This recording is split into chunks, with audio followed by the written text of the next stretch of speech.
Let's go ahead and get started. Welcome everyone, and thank you so much for taking the time to join us today.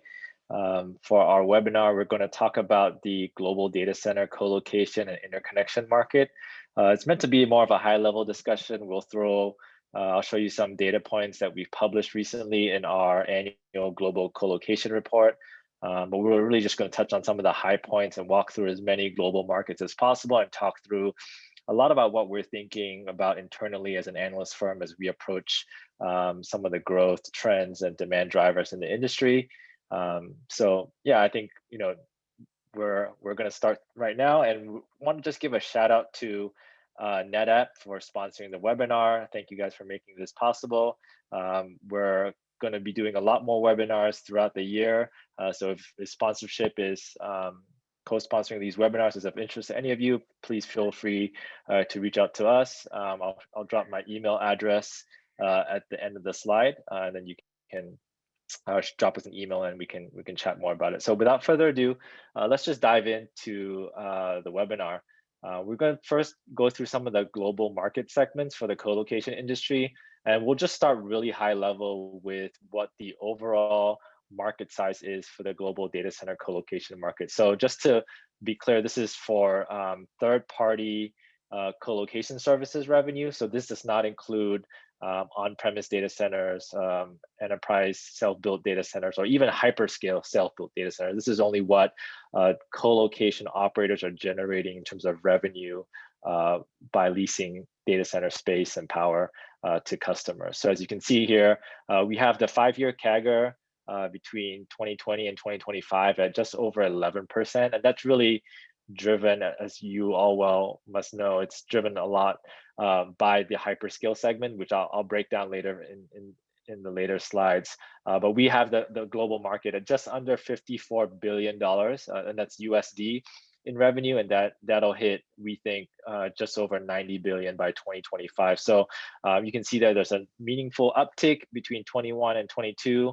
I think a lot of that is driven by the pull forward effect from the pandemic, as a lot of digital companies or digital shifts have happened over the last, call it 12 to 18 months, and are going to continue to accelerate, and we think this year. But we do think growth rates will tend to normalize a little bit moving forward between 2023 and 2025, especially from the retail side of things. So looking at the retail piece of the market, and that's accounting for just under $35 billion. So just over 50% of the global data center market is still retail colocation, and that's growing at a slower rate than the overall market, just because a lot of retail deployments or retail demand is now being aggregated by a lot of these hyperscale cloud platforms, where you will still see hybrid architectures, involving retail colo and then connecting into these cloud or SaaS platforms moving forward. But we do think that the growth is primarily going to be driven by the hyperscale cloud segments. And so as you can see here, we break down the retail segment into into carrier neutral, which is the fastest growing segment. And that's really where companies like Equinix sit within, providing carrier neutral retail colocation services to customers and enterprises. And then, for the network provider oriented section, that primarily encapsulates what the revenue that's being driven by telecom operated data centers. So let's say, for example, if British Telecom or T-Systems or Telefonica were to sell colocation services to their enterprise customers or end users, that revenue would be captured in that network provider oriented section. And then last but not least, we have a smaller bucket that's attributed to what we call system integrator oriented retail colocation. And that's really the colocation services that they're not typically sold standalone. Usually a lot of these system integrators like Accenture and Cognizant will bundle colocation as part of a larger digital transformation deal with the enterprise customer. And so we really want to just look at it by stripping out what we estimate is the retail colocation piece of that deal. And so we think that segment will just roughly be flat to declining over the next 5 years, as a lot of the system integrators are pivoting more towards managing public cloud deployments over time versus just pure data center or co-location deployments. And then the fastest growing segment would be what we call the hyperscale co-location segment. We used to call it wholesale co-location, but because increasingly what's been driving the growth has been the hyperscale piece of that segment, we decided to just rename the whole entire segment into hyperscale. As you can see, the hyperscale segment we think is growing at just over 22% CAGR over the next 5 years, and that should come as no surprise because that's really been driven by some of the largest public cloud platforms in the world, like AWS, Microsoft Azure, Google, Oracle, IBM, Tencent, Alibaba, Huawei. So really just providers that you can count with two hands have accounted for the majority of the data center leasing on a global basis, and we do think that's going to continue moving forward. And then the other bucket that we have captured here is what we call non-hyperscale wholesale. So these tend to be mid-size, what we call wholesale deals that typically range between 500 kilowatts to a megawatt, or sorry, 250 kilowatts to a megawatt. They could come anywhere from financial services firms like banks. They could come from government agencies. They could come from manufacturing, brick and mortar retail, hospitality.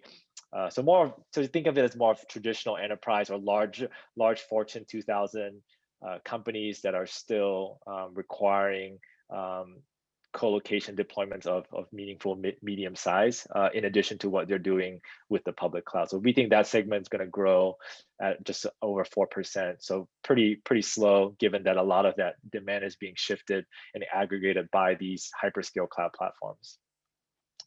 So just looking at how the market share for each of these segments are going to evolve over time, as you can see clearly, the hyperscale segment we believe will outperform every other segment on here, going from 23% in 2020 all the way to 36% in 2025, and we think that's a pretty conservative estimate, given what we've been seeing this year in terms of leasing. That could easily outperform the growth projection in terms of hyperscale, but we do think that's a good range that you'll see hyperscale end up as an overall pie of the global colocation market by 2025.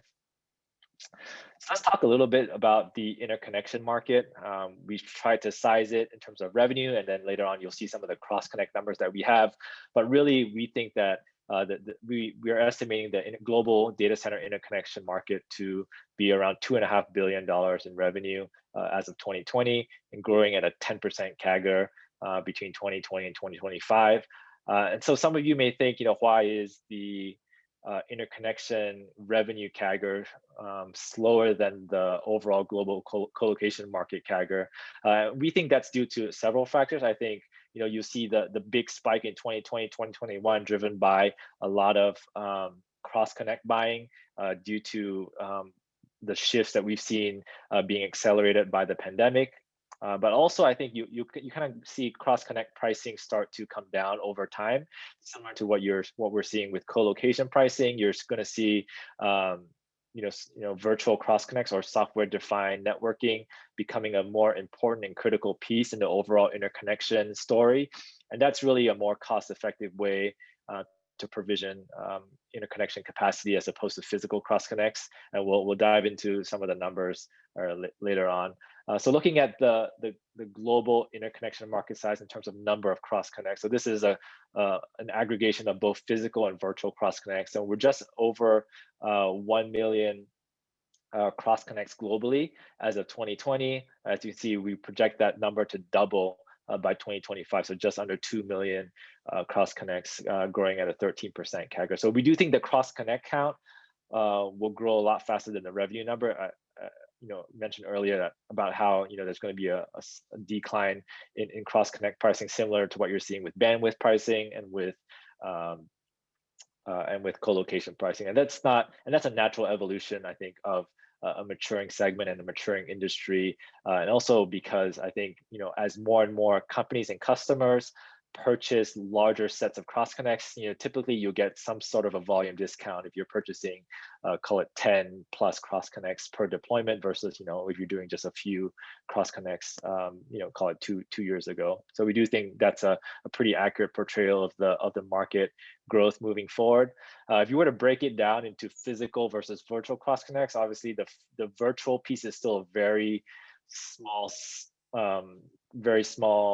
section of the overall pie. I think physical cross connects still account for over 90% of the overall cross connect volume.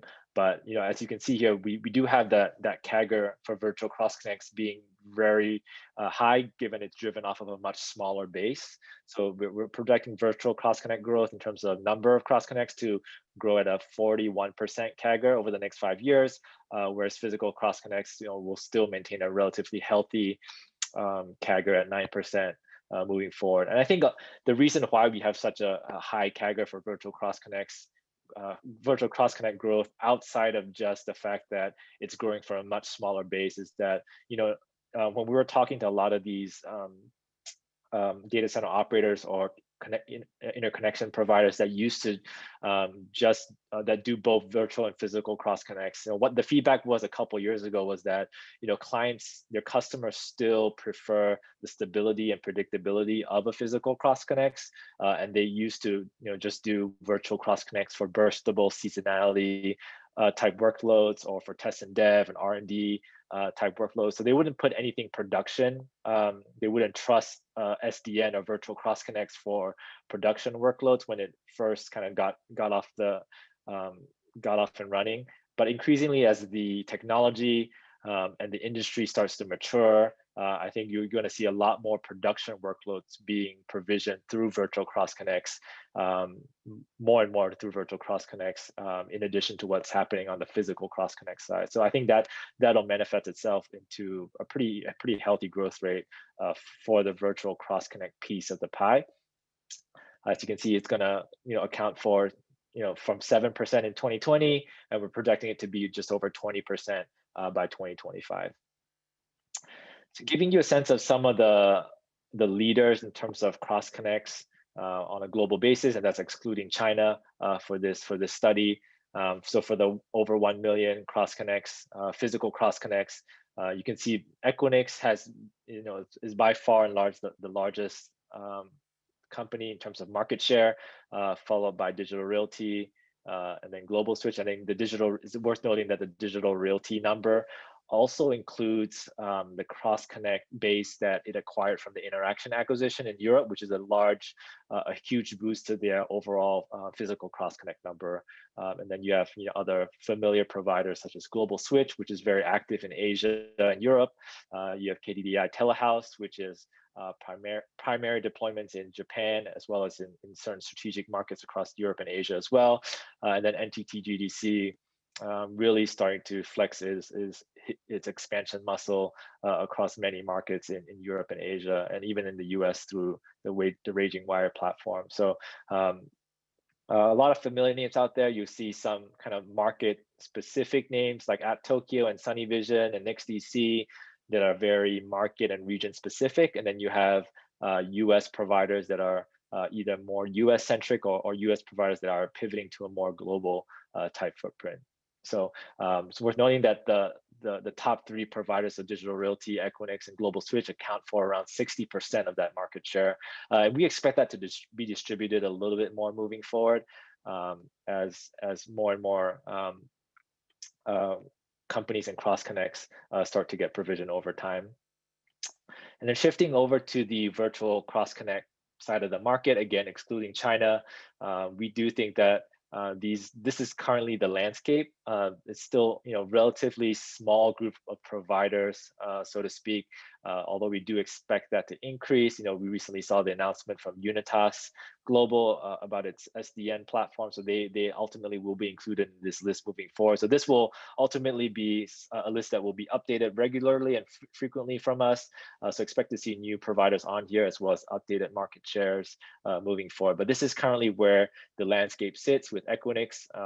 Again, the market leader, followed by more pure play platforms like SDN platforms like Megaport and Console Connect, Epsilon's Infinity, and then Packet Fabric with their cloud router. And then you have the US-based Flexential that's also pretty up there in terms of virtual cross-connect counts as well. And then you have Cologix on there that's growing its virtual cross-connect side of the business. So overall, this is the landscape that we have right now. Top 5 providers accounting for 80% of the global market. Again, moving forward, we do expect that to be more distributed moving forward and less concentration among the top 5. So we're going to move into some regional analysis and look at some of the regional numbers as we walk through some of the global markets. As you can see here, we split the world into 4 primary regions. So Latin America, which includes Mexico, North America, which is US, Canada, EMEA, and then Asia Pacific. As you can see, the growth is really going to be happening over the next 5 years from the Asia Pacific and European and EMEA region. Latin America with a much smaller base growing the fastest, which is understandable. But really, when you look at it in terms of absolute revenue growth, the Asia Pacific region and the European and EMEA region will be a large driver of that moving forward. So just to give you a different visual representation of it, North America currently at 37% as of 2020. We think that'll decrease down to 30%, with Asia and Europe really taking more and more market share and as the years progress. And that's really driven, I think, in Asia by a combination of both mature markets and as well as emerging markets in Asia that are really going to end up being tier 1 markets, but are currently relatively small and you can say tier 2 or tier 3 in size, like markets like Jakarta and Mumbai, Seoul could be a lot larger and grow a lot faster, I think, moving forward.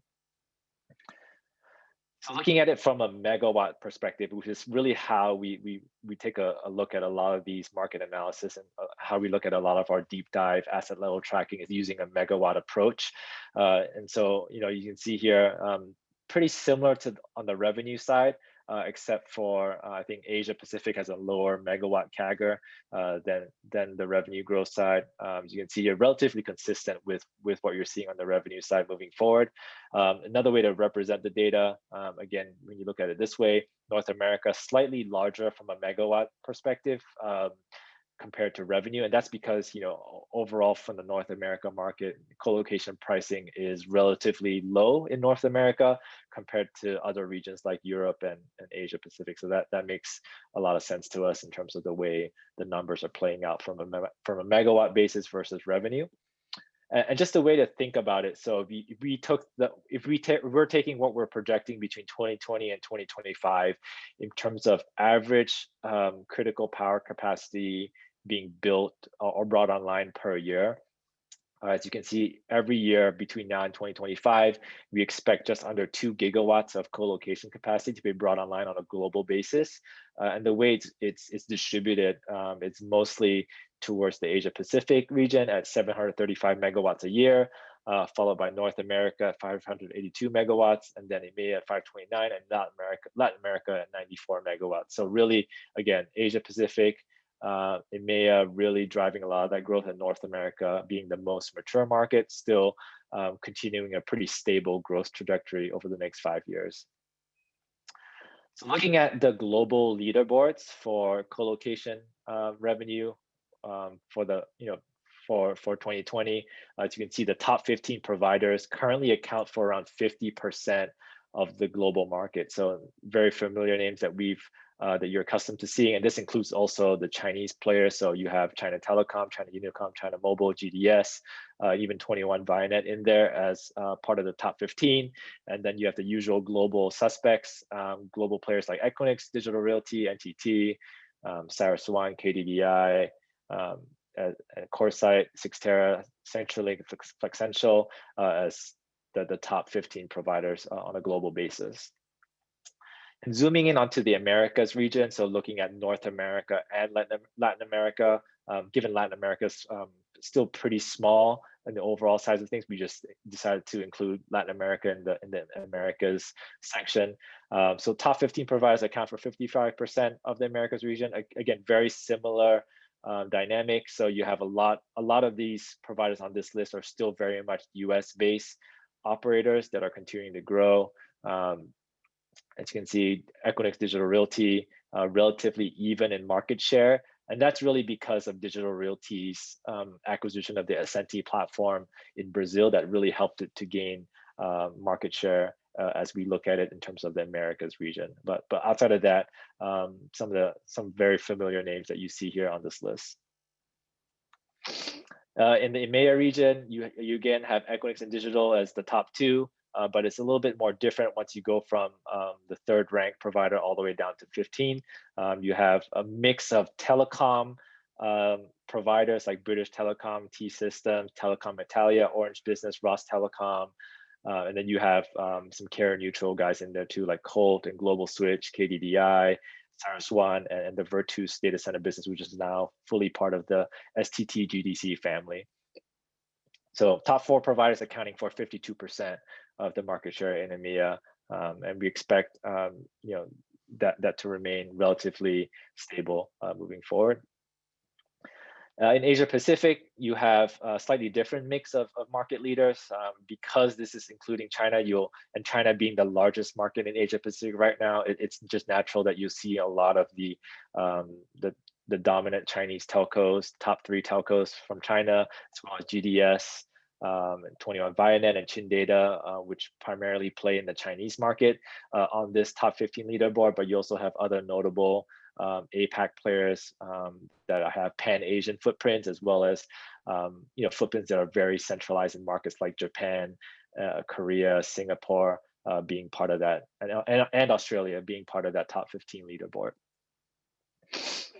So we wanted to take you on a quick tour of some of the key markets in each of these regions. We created what we call a market maturity index, which gives an outlook between now and 2025 of some of the key markets that we see in each of these regions. We have kind of the right section, you see there's tier one markets that are very mature in the North America market. And then we have what we call the opportunity quadrant, which is where we've identified some of the more interesting markets where it presents a pretty attractive level of upside in terms of growth, but not, but that's separate of the tier one markets, because we know in the North America market, the tier one markets are very stable, a lot of competition, a relatively stable growth trajectory, and everyone's kind of looking for, okay, what are the next tier markets that are going to be up and coming, that are going to start seeing a lot more increased activity as the decentralization of the cloud, of data centers, and of hyperscale takes place on a global basis. So we're pretty bullish on some of the Latin America markets like Sao Paulo, Querétaro, Santiago, as we've seen a lot of hyperscale activity in these markets. And then also in Canada with Montreal and Toronto has seen elevated levels of hyperscale activity. In the US, closer to home, you'll see markets like Hillsborough, Salt Lake City, Atlanta, Vegas, Phoenix as kind of these strategic up and coming markets, given tax incentives, access to international subsea cables, and also just being kind of alternative markets to these tier one markets that you see on the right hand side. So looking at the EMEA market maturity index, you have the tier one markets, which a lot of you are familiar with, the flat markets, but wanted to also point you to some of the markets in the opportunity quadrant that we think are going to accelerate in growth relatively quickly over the next 5 years. So we're really bullish on markets like Warsaw, Madrid, Milan, Zurich, Moscow, Marseille, Berlin, as markets where new cloud regions are being spun up by a lot of these hyperscale cloud platforms. And so we're getting a lot more deeper into the European market in terms of our research coverage. So expect more and more reports from us, more deep dive reports coming from the European region as we move forward throughout the year. And lastly, on the Asia Pacific side of things, we have the tier one markets in APac, Tokyo, Shanghai, Beijing, Sydney, Singapore, Hong Kong, that are good. We think we'll continue to see stabilized growth. Singapore is one of the more unique markets in that tier one bucket because of the moratorium currently in place that has placed a constraint on supply being brought online in the Singapore market. So we think that market markets growth will be a little bit more muted compared to these other tier one markets. But I think we do expect that moratorium to be lifted in due time, and expect more new builds to come online at a more gradual and measured pace. But in terms of the opportunity quadrant on the left-hand side, pretty bullish on especially Mumbai and Jakarta, which we think are currently markets that are of tier 2, tier 3 size, but could really end up being the same size as Sydney or Singapore, or even Tokyo at some point. So we think those markets are going to outperform over the next 5 years. And then you have markets like Osaka and Tokyo, Osaka and Seoul, starting to get a lot of activity from international co-location operators. And then from the tier 2, tier 3 bucket, we really like markets like Taipei, Kuala Lumpur, Bangkok, Manila, and then some of the Indian markets like Chennai, Hyderabad, as markets that we think are going to see increased deployments from the hyperscale cloud platforms. So touching on some of the hyperscale cloud kind of trends between how they approach build versus lease, as you can see, the big three kind of adopt a mixed approach between how they think about building and leasing. Microsoft typically trends more towards the leasing side, and they will build opportunistically in certain markets across the world. For example, in the Nordics and in markets like Singapore. And then you have Google as well, that also will build opportunistically in markets like Singapore and Taiwan, in the Nordics, but we do see them primarily lease from co-location operators to augment their build appetite. AWS is more of the outlier here because they are the market leader, and so they have a greater appetite for self builds, especially in a lot of these markets in Asia and in Europe. As well outside of North America, but they do also lease a lot in addition to building their own data centers. From that bottom tier, you have the US clouds like Oracle, IBM, that are relatively far behind in terms of market share when it comes to AWS, Microsoft, and Google, and so it is not in their best interest to build their own sites and devote more capital and resources to owning real estate and building data centers. So we do think they will continue to adopt a more asset-light approach and lease primarily co-location capacity moving forward as they expand into new markets. Same with the Chinese clouds like Alibaba, Tencent, and Huawei. We have them not fully on the lease side because Alibaba, Tencent, and Huawei do have self-built data centers inside China itself. But outside of China, all of these Chinese clouds almost exclusively lease co-location capacity outside of China. So we do expect that to continue moving forward as they expand their reach into more global markets like Europe and Asia Pacific. And we do have ByteDance included in this bucket, even though they're not necessarily a cloud platform, but we do think that we put them in this bucket because they have exhibited the hyperscale size leasing appetite, as recently seen in Northern Virginia, where I think they've leased over 20 megawatts alone in the Northern Virginia market. So if that's a sign of things to come, I think we should see a more leasing from ByteDance moving forward to support their TikTok platform across markets in Europe and Asia as well. So just a quick summary of what we're seeing in terms of construction costs, an average construction cost in terms of US dollar millions per megawatt. As you can see, the average is around $8 million a megawatt, depending on the market you're in. Tokyo, the Japan market has a relatively higher construction costs due to labor shortages. And also you have to build to hedge against the seismic risk.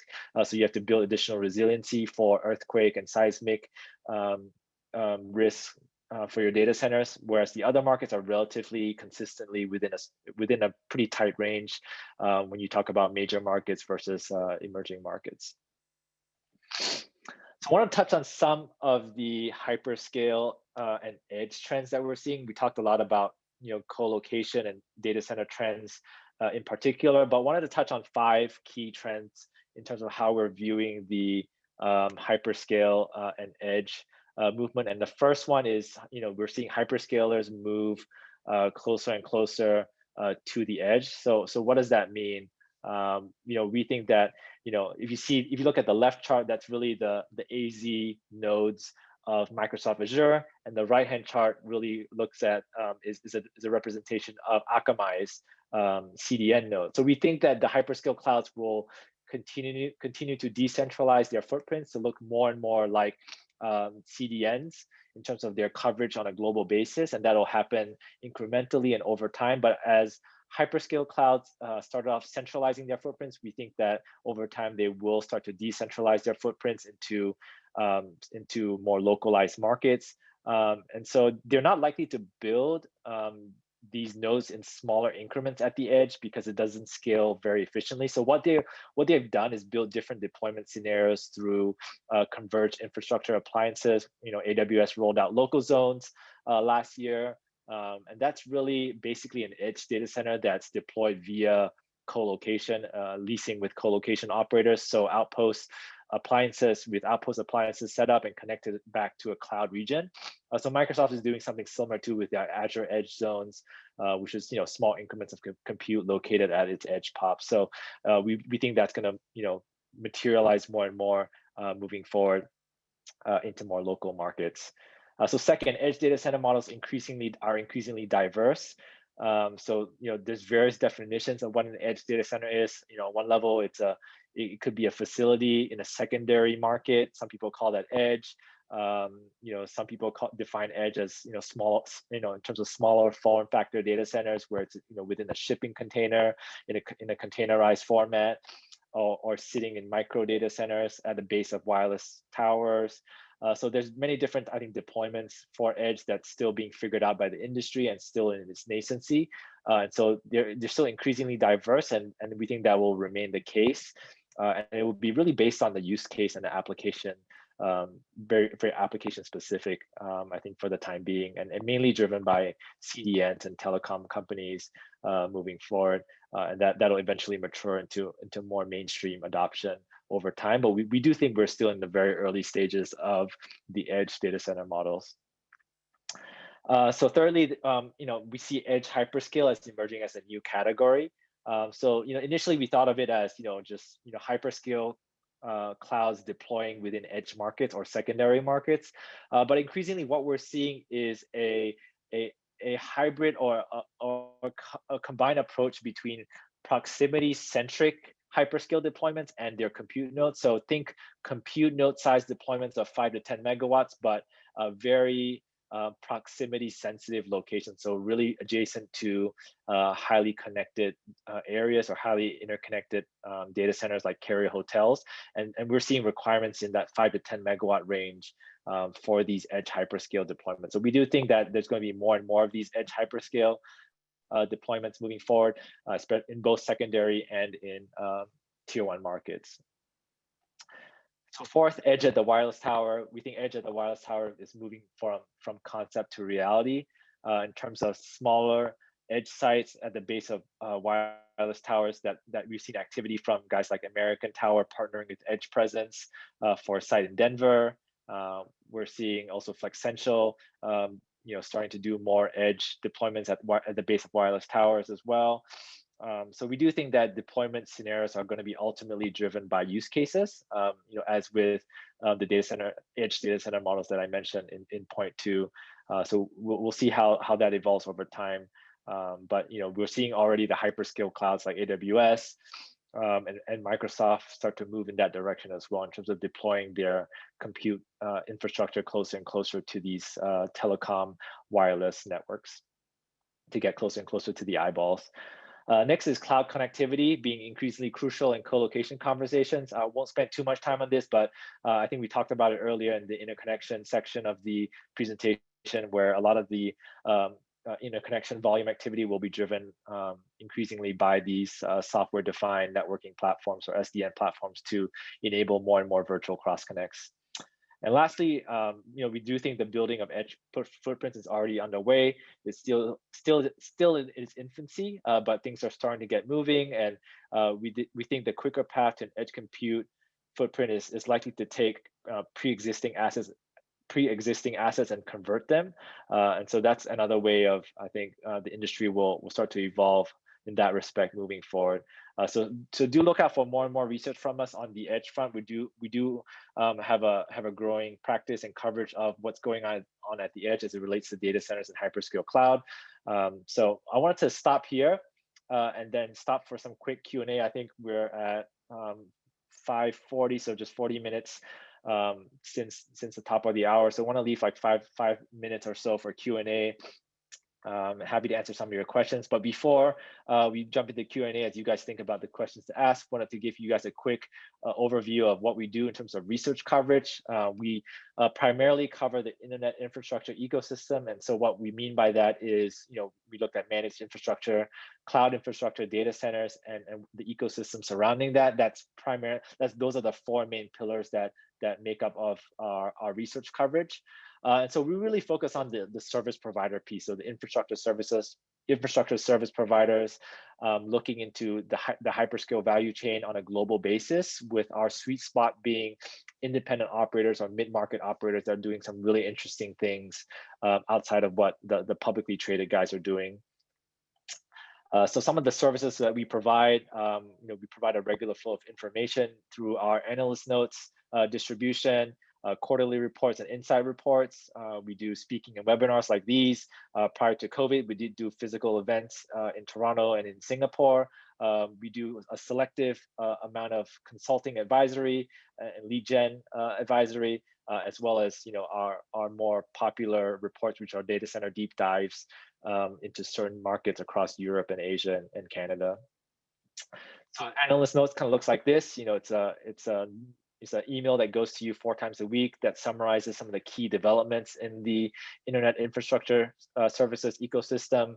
We have DCI reports that do deep dives for data centers in terms of the data center market in each of these very strategic markets that we've identified across Asia, Europe, and Canada. We have market share reports that look at some of the hyperscale growth trends on a quarterly basis. Insight reports that look at specific topics that are extremely relevant and interesting within a given time frame. So edge being an interesting one, infrastructure build out is another one. And so we cover a lot of these.